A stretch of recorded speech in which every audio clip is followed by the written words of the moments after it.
2002년 3월 26일 화요일이었고요. 아침 9시 40분경 양평에 있는 자연휴양림에서 방갈로 두 채가 불에 탔다는 신고가 112로 들어옵니다.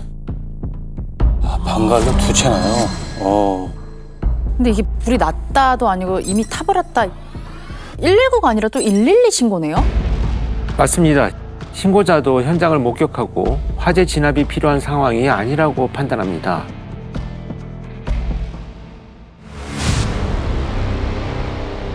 어머머. 어우, 싹 다 탔네. 여기에 방갈로가 있었다. 어머, 아예 없어졌네. 싹 다 탔네. 그냥 아예 폭삭 주저앉았네. 어머 세상에. 차도 완전 전소됐어요. 차예요? 차, 저기 보이잖아요. 중간에. 야, 다 탔네, 그냥. 야, 저렇게까지 탈 수가 있나? 근데 저 현장에서 시신이 여러 구 나왔다는 거잖아요. 그러니까 예약한 사람이 분명 있었을 것 같은데 차도 있는 걸 보면 말이죠. 있었습니다. 신고자가 관리인이었는데요. 전날 오후 5시 20분쯤 중년의 남성이 관리사무소에 와서 열쇠 2개를 받아갔다고 했고요. 아침에 출근해서 순찰을 돌다가 저 상태로 연기만 피어오르고 있는 걸 보고 놀라서 신고를 한 거였습니다. 아, 그러니까 입실한 사람이 있었으니까 112로 신고를 한 거네요. 그러니까요. 근데 대체 몇 명이 저 방갈로를 썼길래 시신이 여러 구가 나온 거지? 어쩌다 저렇게 불이 크게 난 겁니까? 수사팀이 현장에 갔을 때 그 고기 탄 냄새와 함께 휘발유 냄새가 났다고 합니다. 방갈로에 입실한 사람이 있다고 해서 그 형사들이 왼쪽에 있던 방갈로 자리부터 잿더미를 살살 걷어냈는데 허벅지 대퇴골로 보이는 커다란 뼈가 나왔다고 하고요. 휘발유로 불을 질렀구나. 그럼 불에 다 타가지고 그냥 뼈만 남은 것 같은데요? 네, 맞습니다. 지방청 과수팀이랑 국과수까지 불러 발굴을 했는데 불에 타서 거의 백골인 상태로 하나씩 나왔다고 하는데요. 아이고. 모두 수습해 보니까 왼쪽 방갈로에서 시신 1구가 그리고 오른쪽 방갈로에서 3구가 나왔다고 합니다. 어머, 총 4명이 돌아가신 거예요? 야, 어떻게 한 사람도 빠져나오지 못했던 거지? 그러니까. 근데 문이 잠겨 있었거나 이제 뭐 의식이 없거나 뭐 어. 이런 거 아니면 그죠? 맞아. 근데 저렇게 큰 불이 났는데 밤새 119로 신고가 아예 안 들어온 거예요? 그거 진짜 이상하네. 그게 주말도 아니었고요. 비수기라 투숙객이 이 방갈로 외에 딱 한 채만 입실해 있었다는데요. 아, 거리가 상당히 멀기도 했고 자기 전까지 불난 걸 못 봤다고 했습니다. 관리인은 밤 10시쯤 퇴근했는데 그때까지는 아무 일도 없었다고 했고요. 아무리 멀어도 이게 탄 냄새도 나고 불이 이렇게 보였을 텐데. 다른 투숙객이 잠든 시각? 그러니까 아주 늦은 밤이나 새벽에 불을 질렀을 수도 있을 것 같긴 해요. 방화인 건 확실한 것 같고 근데 누가 그랬냐는 것 같은데 열쇠를 받아간 예약자는 누구였어요? 40대 남성이었고요. 예약자 정보로 확인해 보니까 서울 강남으로 주소지가 나왔다고 하는데요. 방갈로 사이에 불에 타 있던 차에 번호판이 녹지 않아서 그 번호판으로 조회를 해보니까 40대 남성의 아내 차였다고 합니다. 그러니까 예약자는 남편이고 차주는 부인이다. 야, 그럼 사망자들 중에 부부가 있었다는 거야? 그럼 더 이상하지 않아요? 세구가 발견된 방갈로에 부부가 있었으면 그 한 사람은 또 누구인 건지. 그러게요. 아니면 남편이 아내 차를 끌고 왔을 수도 있을 것 같은데. 그렇죠. 여러 가능성이 있었기 때문에 수사팀은 일단 예약자의 주소지부터 찾아갑니다. 그런데 집에 아무도 없습니다. 아내와도 연락이 안 됐고요. 남편이 기계로 옷감에 자수를 넣는 자수 공장을 운영하는 걸로 확인이 돼서 공장으로 가봤더니 화재 신고가 들어오기에 하루 전날이죠. 월요일 오전에 대표가 몸이 좋지 않다면서 일찍 퇴근한 이후로 연락이 되지 않았다고 합니다. 화재 전날이면 입실한 날 오전에 조퇴를 했다는 거잖아요. 그럼 화재 다음 날부터 결근이라. 근데 상황이 점점 이상하게 돌아갑니다. 부부 사이에 중학생 자녀 2명이 있었는데요. 학교에 연락을 해보니까 첫째는 월요일에 오후 3시쯤 하교를 했고 둘째는 같은 날 아파서 결석을 했다고 합니다. 화요일엔 연락도 없이 둘 다 결석을 한 상태였고요. 설마 시체가 내부였잖아요. 가족도 내시고. 그 시신이 다 가족이었던 거예요?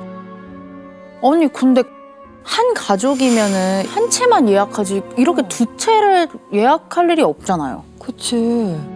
뭐 식구가 많은 것도 아니고 다른 사람이랑 같이 왔다면은 딱 내 식구만 그렇게 발견될 리도 없을 것 같거든요. 시신 중에 DNA로 신원이 안 나온 것도 걸리고요. 근데 설마 그래서는 안 되겠지만은 뭐 애들을 살해하고 부부가 스스로 목숨을 끊었다 뭐 그런 건 아니겠죠? 너무 수사팀도 네 가족이 모두 사라진 것 때문에 그 부분을 가장 먼저 의심합니다. 그런데 부부의 양가 부모님과 형제자매, 지인들, 아이들 학교 친구들까지 모두 만나봤는데 남편의 공장이 어렵거나 부부 사이에 갈등이 있는 그런 상황은 아니었다고 합니다. 둘째는 월요일 저녁쯤 다음날 가져갈 숙제를 친구들한테 물어보기도 했다고 하고요. 야, 이 상황을 봐서는 아무런 이유가 없다는 거잖아요. 그러니까요. 이 하루아침에 내 식구가 사라질 상황이 아닌 것 같은데. 그리고 심지어 둘째가 숙제를 챙긴 거 보면은 전날 특별한 일이 없었던 것 같아요. 네. 누군가 이 가족을 해치고 불을 질렀을 가능성은 없나요? 불에 탄 백골 상태였기 때문에 그 DNA를 대조하는 데까지 시간이 좀 걸리는 상황이었는데요. 안타깝게도 그쪽으로 무게가 실립니다. 아이고 세상에. 왜요? 현장에서 뭐가 나왔길래요? 우선 완전히 전소된 방갈로 앞마당에 야외에서 쓰는 바베큐용 화로가 있었는데요. 그 안에서 피 묻은 칼이 발견이 됩니다. 그게 밖에 있었다고요? 그럼 네 사람을 칼로 찔러서 죽이고 그 다음 불을 지른 거네요. 그래서 다들 탈출을 못했던 건가? 그렇죠. 게다가 불탄 방갈로에서 200m 떨어진 곳에, 그러니까 휴양림 입구 주차장 거기에서 예약자였던 남편 명의의 차가 발견이 됩니다. 한쪽 면이 강한 화력에 일그러져 있었는 데다가 문이 잠겨 있어서 강제 개방했고요. 내부에서 혈흔도 몇 방울이 나옵니다. 아, 차에서부터 뭔가 공격을 한 건가? 근데 남편 차에 불에 일부 탔던 거면 방갈로에 불이 났을 때 분명히 남편 차도 그 옆에 있었다는 그렇죠, 건데. 그렇죠. 아, 그러면 누군가 옮겼다는 거네. 불 지르고 주차장으로. 맞습니다. 나중에 잿더미에서 찾아낸 열쇠들을 확인해 보니까 방갈로 열쇠 2개랑 아내 차량과 아파트 열쇠 이렇게 4개였다고 합니다. 남편 차량의 열쇠는 범인이 가져간 걸로 추정된 상황이었습니다. DNA 결과는요? 부부의 부모님 DNA를 받아서 시신 내구를 대조해 보니까 2명의 DNA가 맞아 떨어졌고요. 확인된 DNA로 1명이 사망한 부부의 자녀로 나오는데 한 구는 완전히 전소가 돼서 확인이 어려웠다고 합니다. 그 한 명이 자녀 둘 중 한 명이었던 거겠죠? 그 애들이 무슨 죄가 있냐고. 정말 이렇게 애들까지 들을 때마다 너무너무 안타까워요. 그러니까. 도대체 어떤 범행 동기가 있었길래 이렇게까지 잔인하게 또 사람을 죽이냐고 다 일가족을. 말이 안 되는데 이건. 그런데 남편의 유족이 2달 전 설 명절 때 가족들이 모두 모인 자리에서 언뜻 이해하기 힘든 얘기를 들었다고 합니다. 무슨 얘기를 들었길래? 정부에서 곧 핵 폐기물 처리장 부지를 선정할 예정인데 강원도에 세워질 거라 투자를 했고 암을 치료하는 특효약을 개발하는 벤처기업을 설립하는 데도 돈을 좀 넣었다면서 조만간 큰 돈이 생길 거라고 했다는 거죠. 정부에서 하는 건데 그게 뭐 어떻게 세워질 줄 알고 투자를 해요? 아니 그리고 암 치료 특효약이라니까 그게 바로 돈이 생기는 일이 아니거든요. 그렇죠. 그 몇 년을 개발했다가 실패하고 그러는 건데 네. 이게 뭐 쉽게 될 일이 아닌데. 뭔가 좀 냄새가 나지 않나요? 그러니까 유족도 좀 이상하다고 생각을 하는 것 같은데. 근데 이런 정보를 어떻게 알고 투자를 한 걸까요? 이 부부가 주말마다 테니스를 치러 다녔는데 거기서 알게 된 정 교수라는 사람을 통해 투자를 했다고 합니다. 정 교수. 가족들한테 이름까지 얘기 안 했나 본데요. 근데 정 교수라고 불렀으면 이제 대학 교수 이쪽 아닐까요? 아니 근데 교수가 어떻게 정부 사업을 알며 암 특효약이라니 이게 좀 수상하지 않아요? 너무 수상한데. 그렇죠. 그래서 가족들도 부부가 걱정되는 마음에 혹시 모르니 조심하는 게 어떠냐고 했던 거죠. 그랬더니 남편이 믿을 만한 사람이라며 서울대학교 교수고 그 학교 총장 직인이 찍힌 월급 명세서도 본 적이 있다고 하더랍니다. 정 교수가 자녀들을 미국으로 유학까지 보내주기로 약속했다고 하고요. 에? 대학교 교수? 그래서 얼마 투자했는지도 얘기한 거예요? 유족들한테 구체적인 액수를 얘기하진 않았고요. 부부의 집을 수색하다가 책상 서랍에 남편이 사용하던 수첩을 찾았는데 정 교수라는 사람에게 여러 차례에 걸쳐서 약 2억 원을 건넨 내역이 적혀 있었다고 합니다. 2억? 2002년에 2억이라. 그때는 적은 돈이 아닌데 2억이면. 그렇죠. 근데 이 사업 내용이 영 깨름칙하거든요. 정 교수를 일단 좀 만나서 확인을 좀 해봐야겠는데요. 예, 그래서 부부가 다닌다는 테니스장에 형사들이 찾아갑니다. 다 같이 돌아가며 테니스도 치고 마음 맞는 사람들끼리 모임도 해서 회원들 중에 정 교수를 아는 사람이 많았다고 합니다. 유족이 알고 있는 것보다 더 구체적으로 미국 하버드 대학 출신의 아까 얘기한 그 대학의 명예교수라고 다들 알고 있었고요. 근데 회원들이 다 알고 있네요. 음. 이것도 신기하네. 근데 교수가 아니라 명예 교수라니 뭐 나이가 꽤 있나 봐요? 아닙니다. 정 교수는 40대였습니다. 에? 사실 명예교수는 정년 퇴임한 교수잖아요. 그 학교에서 오랫동안 강의를 해야 명예교수로 인정해 주는 거고 가끔 학교에서 이벤트처럼 특별 강의에 초대받는 거라서 월급 명세서가 있을 리가 없거든요. 그러면 이게 교수가 아니란 얘긴데. 그럼 사기예요? 당시 형사들도 해당 대학에 전화해서 물어봤는데 40대 명예교수는 없다고 합니다. 어머 어머. 뭐 그게 정확하진 않지만요. 정 교수 이름만 대면은 바로 확인이 되지 않아요?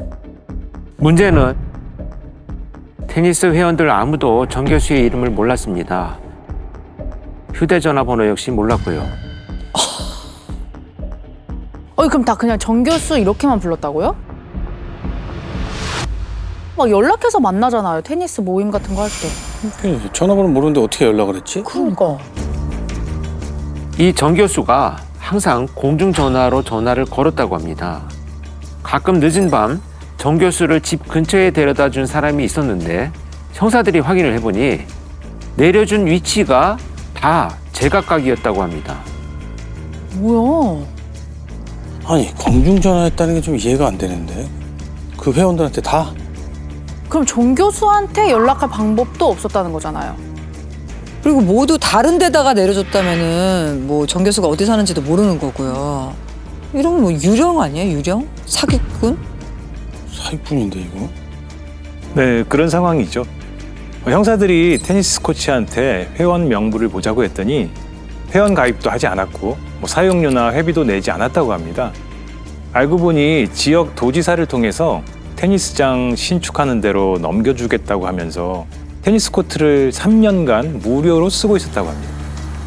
야, 아니, 무료로 자기가 뭔데 참. 도청에서 신축하는 거를 민간인한테 넘겨? 테니스 비용 월 내는 돈도 없어서 속인 것 같은데. 그냥 완전 사기꾼인 거잖아요. 네. 그렇죠. 회원들을 개개인별로 만나보니까 이 정 교수란 사람이 어린 자녀가 있는 주부들한테는 두뇌 개발 프로그램을 개발 중이라며 투자를 받았더라고요. 세상에. 사망한 부부와 회원들이 자주 간 커피숍의 사장에게도 접근해서 똑같은 걸 제안했고, 자녀가 명문대에 가려면 머리가 좋아지는 약을 먹어야 한다면서 알약을 한 움큼 주기도 했는데 그 대가로 1,000만 원을 정 교수한테 줬다고 합니다. 아이고 세상에. 그러니까 사람들이 혹할 만한 건 다 던졌네 이게. 사망한 피해자한테도 2억 정도 받았잖아요. 해먹은 돈이 어마어마할 것 같아요. 그러니까. 정 교수라는 정체가 도대체 뭘까요? 정 교수에 대한 정보를 취합하는 데는 시간이 꽤 걸렸는데요. 맞지 않는 얘기들이 너무 많았기 때문에 말이죠. 우선 정리해보면 이렇습니다.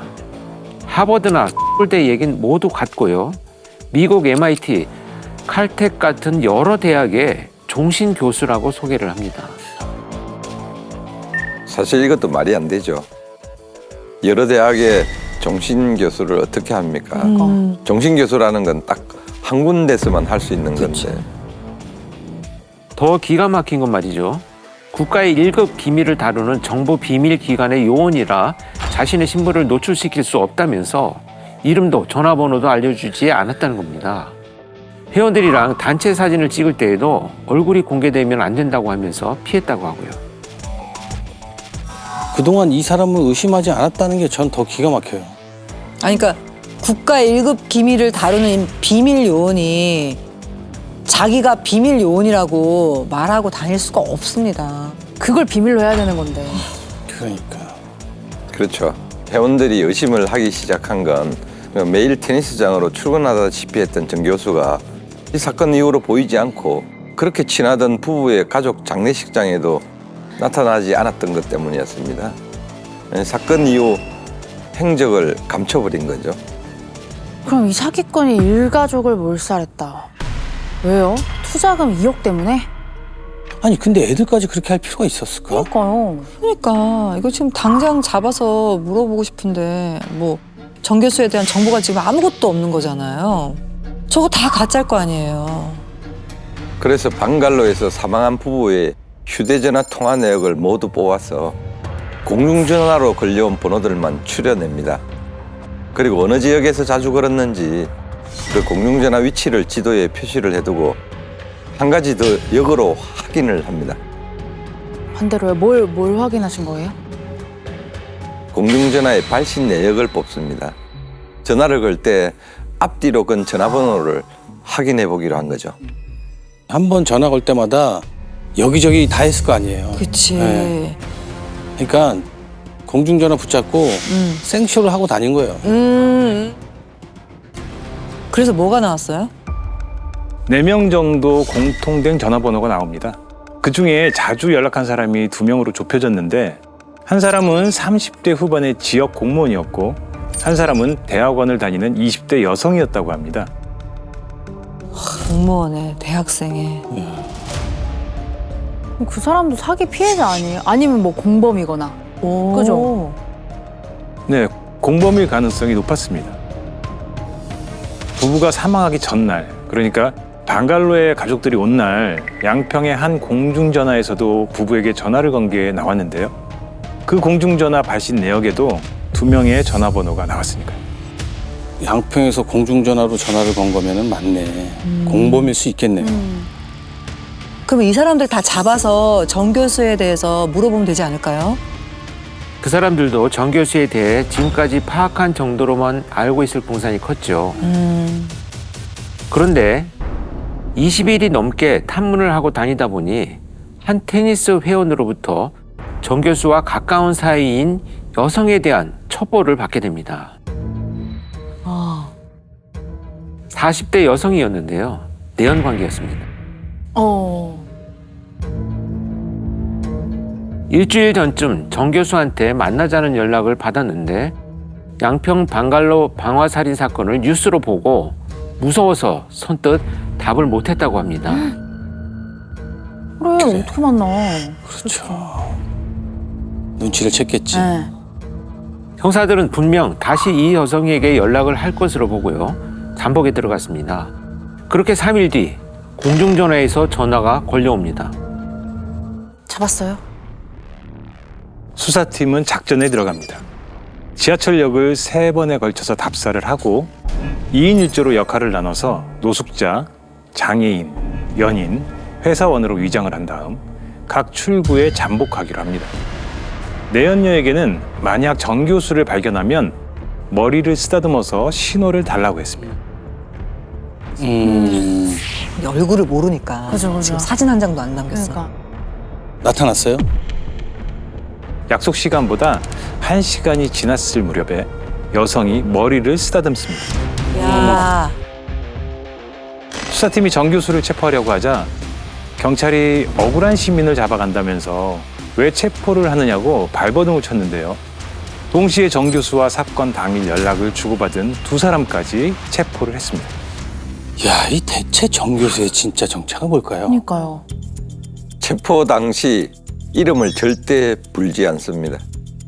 지갑에 신분증도 한 장 없었고 공중전화 카드 5장만 나왔다고 하고요. 결국 경찰서에 와서 지문으로 확인을 했는데 45세였고요. 성이 정 씨는 맞았다고 합니다. 처자식이 있는데 직업은 없는 백수였다고 하고요.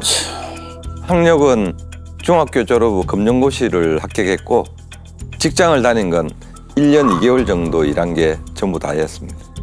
처자식도 있고 그 와중에 사기치면서 바람까지 핀 거예요. 아 정말 백수라는 말이 딱 맞다. 아주 정말 사기꾼 같은.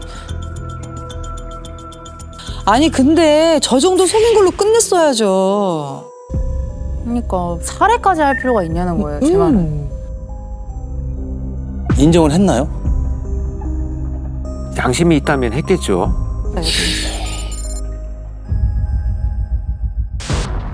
이 파란 옷 입은 왜요? 그쵸. 아우 이건 뭡니까? 죽인자 왔습니다. 보여드리는 건 뭡니까? 그러지도 않았습니다. 어머머? 왜 거짓말을 계속해요? 저 얼굴 보고 싶다 진짜. 왜 얼굴 다 가렸지? 이게 끝이에요? 일가족을 향해서 칼을 휘두르다가 정 씨도 다칩니다. 그래서 피해자 남편 차로 이동하다 혈흔을 떨어뜨린 거였고요. 인대가 찢어져서 봉합 수술을 받아야 했는데 범행이 걸릴까 봐 서울까지 왔다가 양양에 있는 병원으로 간 게 확인이 됩니다. 공범들은 그럼 뭐래요? 2사람도 정 씨에게 속은 피해자들이었습니다. 공무원은 중앙부처 인사발령을 약속받고 수차례에 걸쳐 3억 원을 정 씨에게 준 걸로 확인됐고요. 대학원생 여성은 강간 피해자였습니다. 강간 피해자라니. 그게 무슨 말이야? 이게 무슨 말이야? 뭐라고 적였길래 강간 피해자예요? 정 씨가 두뇌개발연구소 소장이라고 접근을 해서 머리를 좋게 해주겠다고 여성을 호텔로 데리고 와서 나체 상태로 전기 패드를 붙이더니 몹쓸 짓을 한 거죠. 그 후로 미국 유학을 보내주겠다면서 유학 알선 명목으로 4천만 원을 떠내기도 했고요. 이게 뭐야? 여성은 정 씨가 자신과 깊은 관계라고 믿고 있었다고 합니다.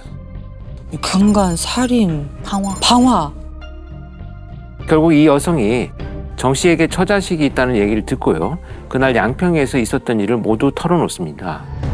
이번에도 두뇌개발 프로그램이 등장을 하는데 교육을 한다는 이유로 공무원에게는 휘발유 2통과 휴대전화, 차 한 대를 준비하라고 지시를 했고요. 대학원생에게는 전기 충격기를 챙기라고 했답니다. 화재 당시에 2사람은 정 씨가 주차장에서 기다리고 있다고 해서 어떤 일이 벌어졌는지는 몰랐다고 했고요.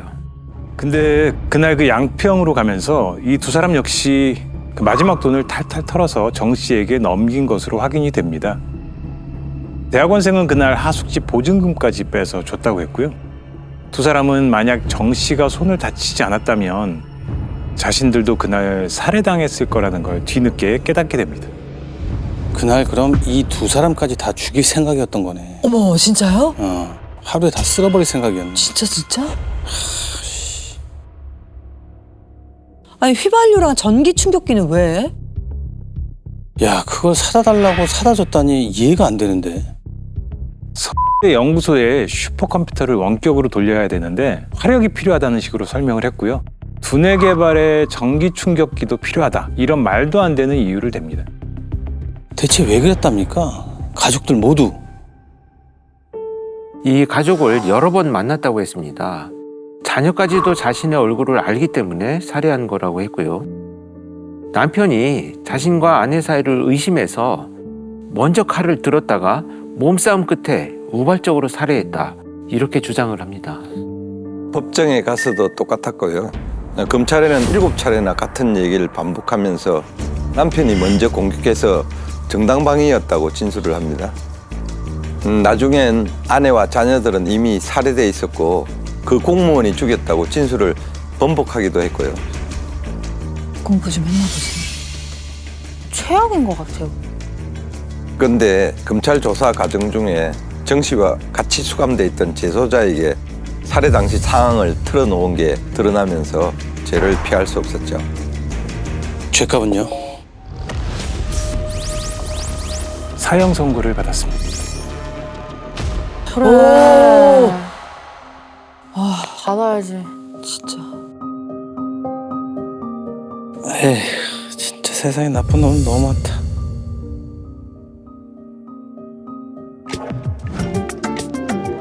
즐겨봐 이 채널.